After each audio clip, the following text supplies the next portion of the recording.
Important question. Inshallah, we'll try to understand that. Speaking of fitrah, there are 4 elements.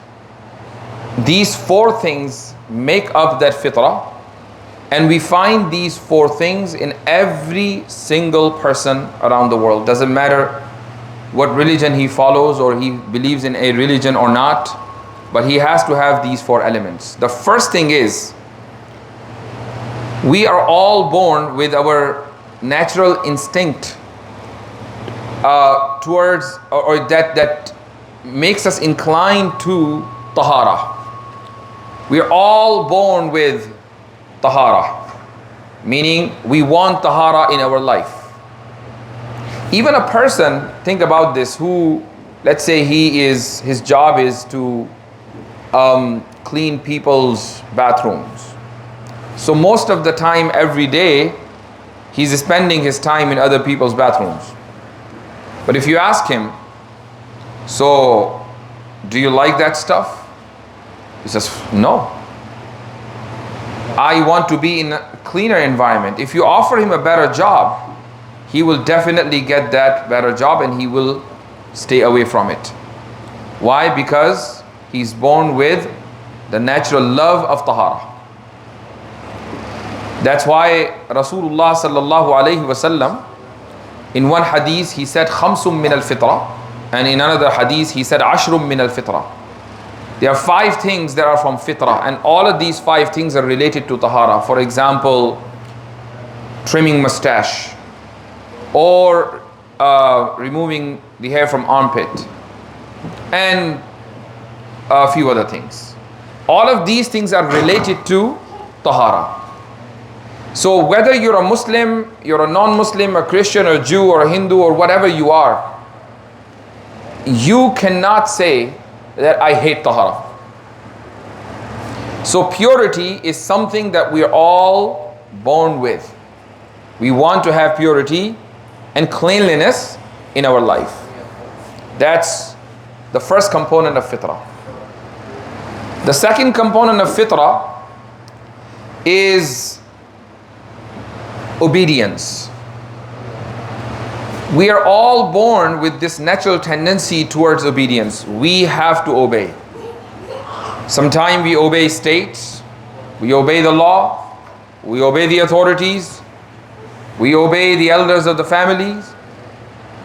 We are constantly obeying in our life. We obey the imam, we follow him in salah, we follow scholars. There are people who follow a particular mazhab of fiqh, whether they are Hanafi or the Shafi'i or the Maliki or the Hanbali, they're following somebody. That's among Muslims, even among non-Muslims. Even if a person does not believe in a religion, he's also following someone. He's following scientists. He believes in scientism. He's following someone. You cannot live your life without obeying and following others. So obedience is the second factor of fitrah we're all born with.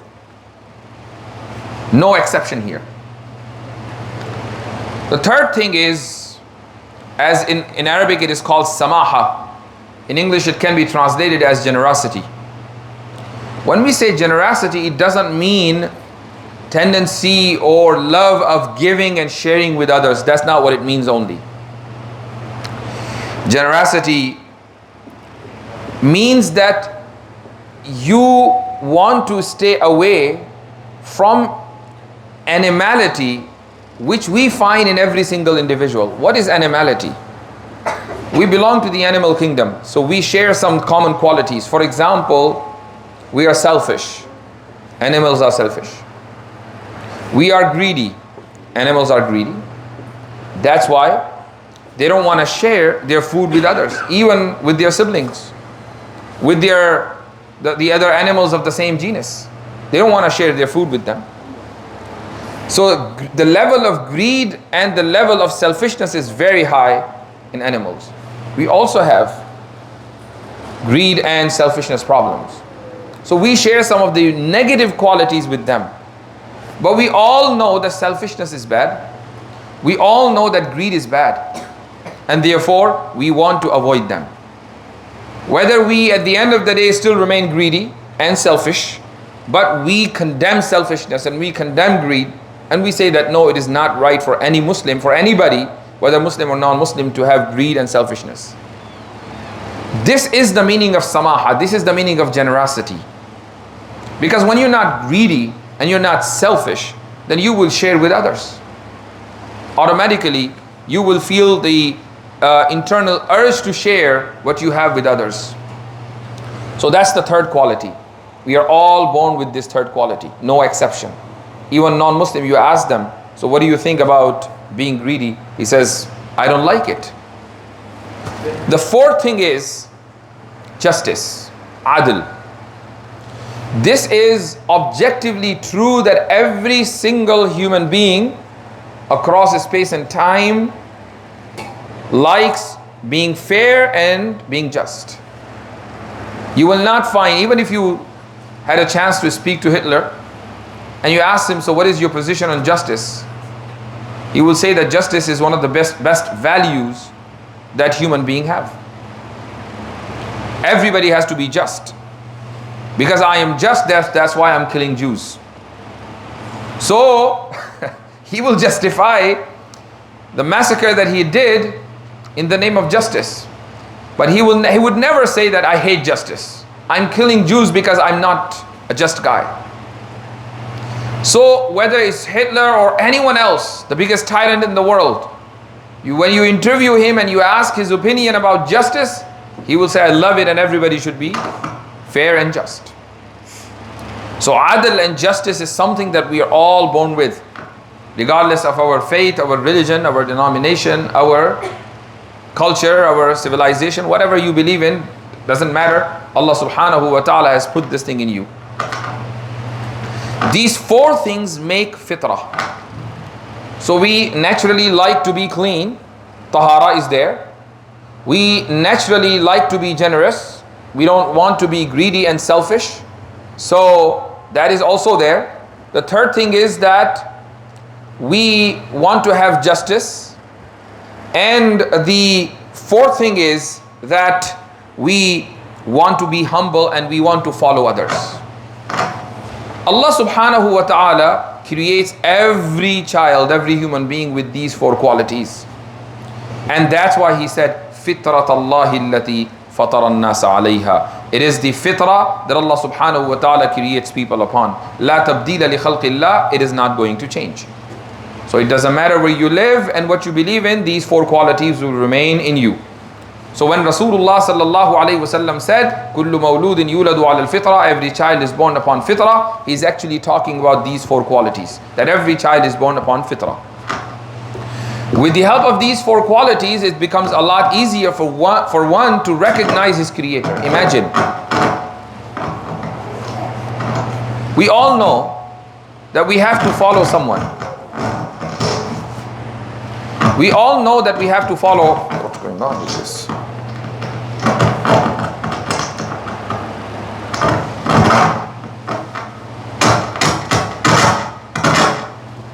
Do we have the mic?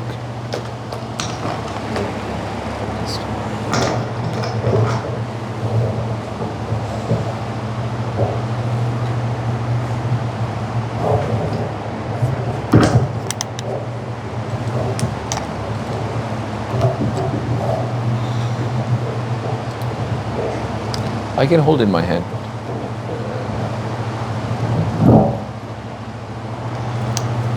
Jazakumullah. All right, so I was saying that all of us are born with these four qualities.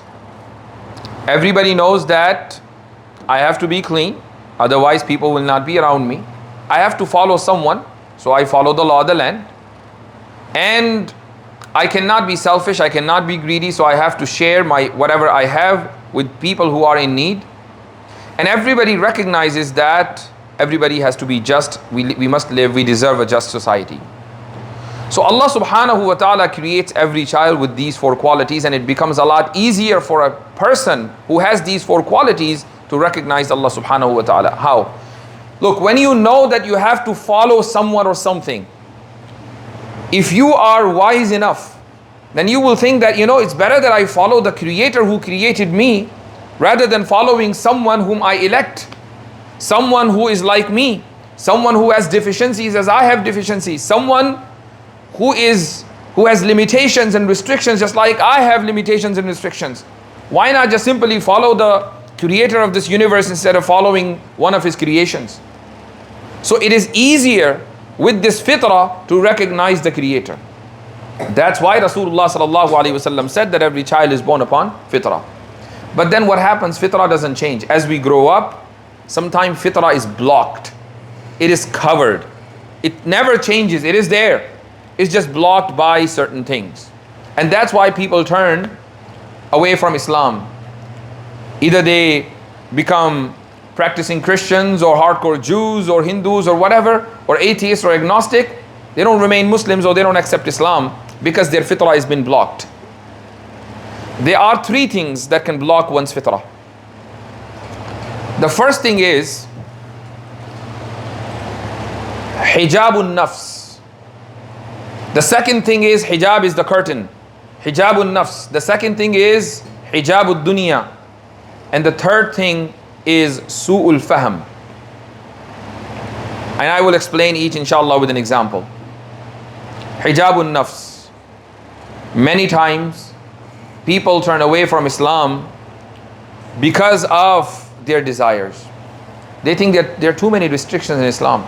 You have to wake up early in the morning, offer Fajr Salah, then before going to bed you have to pray Isha, and then 5 times in the masjid, and then regularly recite the Quran, and then give zakat, fast in the month of Ramadan for 30 days, even if it is long summer days.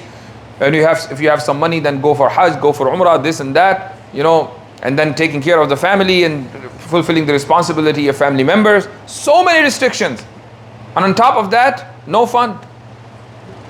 So at least someone should have a few days to go to pub, right? People think that way. Even drugs are not allowed. So if you ask people on the street, you have to give up your drugs, you have to give up your alcohol, you have to give your dirty, filthy lifestyle, and then you come to a masjid and accept Islam. If they are not truly believing in Islam, they don't want to give up that. They say that, okay, fine, we understand you guys are good, morally very good, but we cannot live without this lifestyle.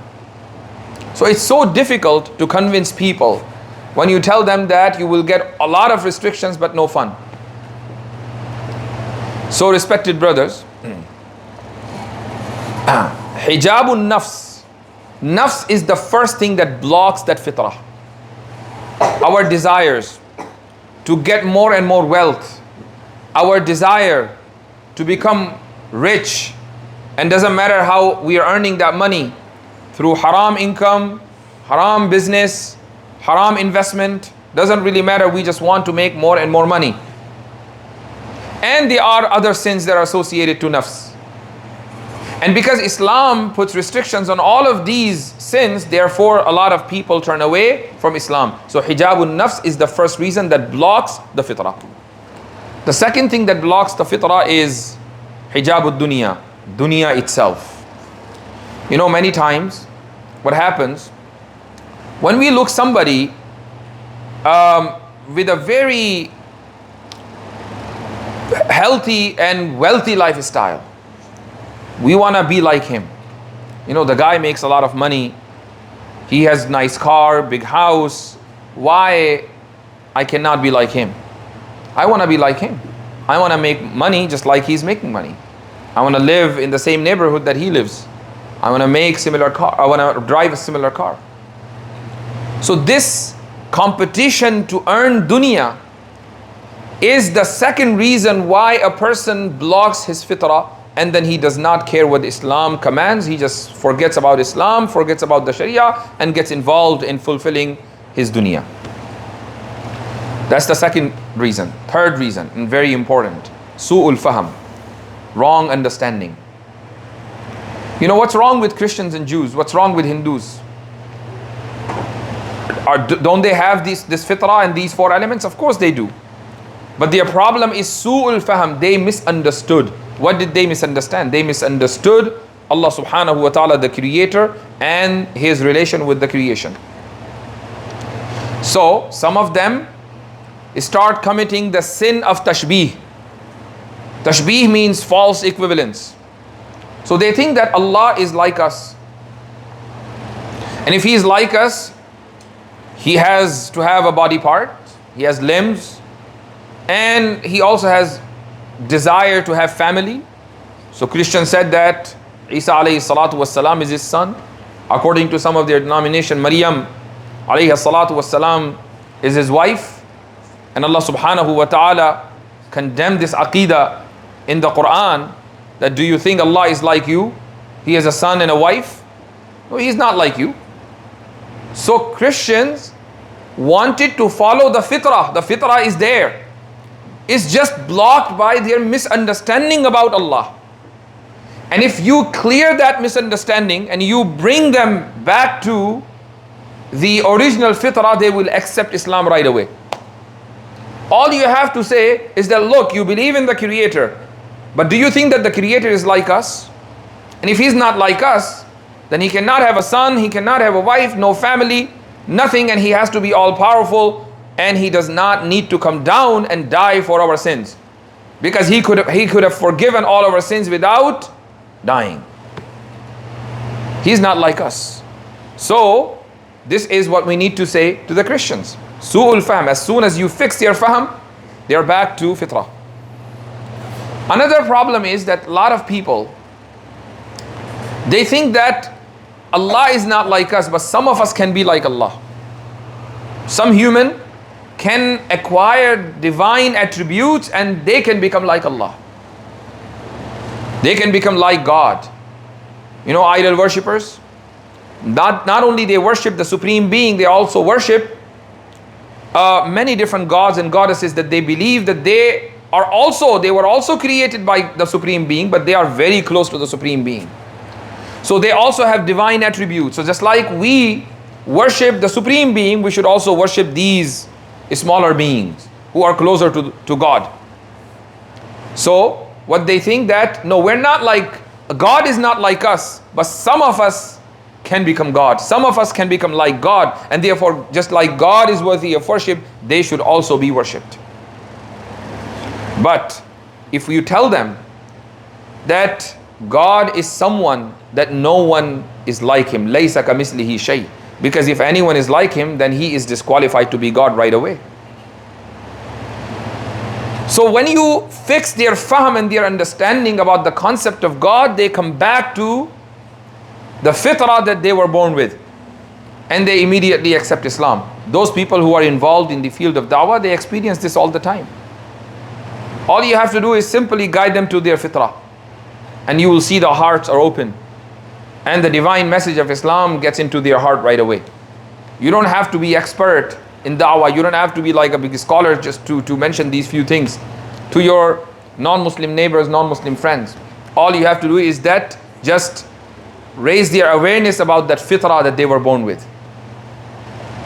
So, respected brothers, there is no contradiction between the ayah فطرة الله التي فطر الناس عليها and the hadith كل مولود يولد على الفطرة فأبواه يهودانه إلى آخر الحديث. There is no contradiction between these two things, the ayah and the hadith. Now, what is our job as Muslims? Because alhamdulillah, majority of us, in fact all of us, I would say, I have husnul zan with everybody, our fitrah is very active, and it is not blocked by our nafs or dunya, love of dunya, or su'ul faham, bad misunderstanding. We have right and sound understanding of the Quran and the Sunnah. Yes, we use dunya, but the love of dunya is not in our heart. We all have desires, but we try to control them. So our fitrah is not blocked by any one of these things. So if our fitrah is active, then we have this moral responsibility to make other people's fitrah active, those whose fitrah has been blocked by one of these three factors. Being in this country as a Muslim minority, holding the divine message, the true message of Islam, the true message of Rasulullah sallallahu alaihi wasallam, with the Quran that is preserved, with the hadith of Rasulullah alayhi salatu wasalam that you can trace back to Rasulullah alayhi salatu wasalam, and you can find who said what in the whole chain of transmission, with this rich legacy. We have moral responsibility to become means of guidance for others. You know, people out there, literally, majority of them haven't heard about Islam at all. The only Islam they know is through some news channels, some social media. They don't know anything about us. They don't know anything about our aqaid, what we believe in, what our values, what are our aqaid. They have no idea. And if that is the case, then who is responsible for their guidance after Allah subhanahu wa ta'ala? Of course, Allah Azza wa Jalla is Yahdi man yasha. He guides whomever He wants. But He sent us as Hadeen and Mahdiyin. He appointed us that you have to deliver this guidance that you have to others. So are we fulfilling our job, and are we doing our duties? As Muslim Ummah, majority of us are not. We don't even understand that that is our duty. So these masajid, they are the center of hidayah. The musalli, every single musalli, regardless of your academic status, whether you're a scholar, you're not a scholar, you're an ordinary person, you have good understanding of Islam, you have average understanding of Islam, this basic fitrah, guidance towards fitrah, is possible for everybody. Imagine if we are approximately 3 million Muslims in this country, and even if 100,000 people, I'm not even saying all 3 million, 100,000 Muslims start doing their job that they were appointed for, you will see very soon, in next couple of decades, the entire society will change. And it will become a majority Muslim country. But we need, at least if we have 3 million people, at least 100,000 people understand their job. It's the job of every single person. But if at least 150,000, 100,000 people do this, they can easily overcome all these challenges, and they can easily spread Islam, not only in America, but also across the world. I make dua that Allah subhanahu wa ta'ala give us tawfiq to follow the Quran and Sunnah and connect us to the seerah of Rasulullah sallallahu alayhi wa sallam. May Allah subhanahu wa ta'ala preserve our iman and the iman of our offspring. Jazakumullah khair al-jaza wa akhiru da'wana alhamdulillahi rabbil alameen.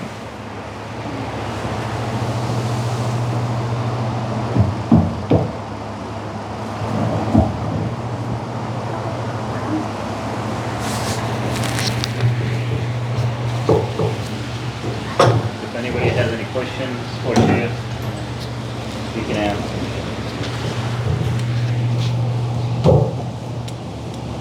Looks like none. That's good for me.